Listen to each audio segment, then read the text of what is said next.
The man's hand was suddenly sucked into the wall, and no matter how hard he tried, he couldn't pull it out. His teammates rushed over to help when they heard, but the wall seemed to have come to life, dragging the man's hand around. With the help of his teammates, the man's hand was finally pulled out. But when he followed his teammates' shocked gazes to his own hand, he discovered that it had disappeared. There wasn't a single drop of blood at the wound, and Jack couldn't feel any pain. Although the crew members were all scientists, the scene before them instantly shattered their worldview. Just then, John announced over the broadcast for everyone to rush to the second-floor corridor. When the crowd arrived, they were all so shocked by the sight before them that they were speechless. Jack's missing hand was walking down the hallway. They spent a great deal of effort to finally lock the hand in a glass box, but it continued to move, as if trying to escape. Although no one could understand the reason behind it, it must have been related to the overloading of the perpetual motion machine. David believed it was caused by two different universes fighting for the same space. At this point, Jack noticed that his hand seemed to be writing something on the ground. After handing over a pen, the hand wrote down the words, "Cut open Navigator Jason." Although this sounded inexplicable, the men followed the instructions. They found a large iron ball in Jason's abdomen and were all stunned on the spot. They placed the iron ball into a machine for identification, and the instruments showed that the galaxies of the entire universe had been reversed. But fortunately,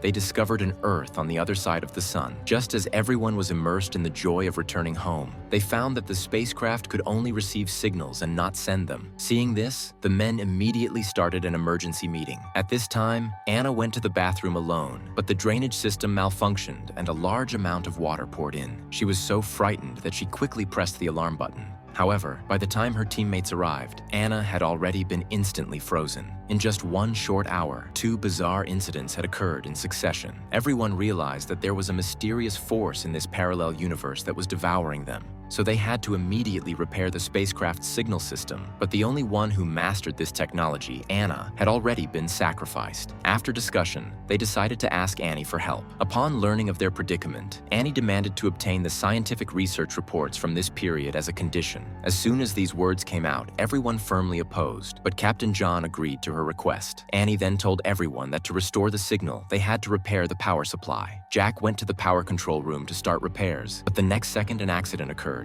All the tools on his body were sucked onto the wall.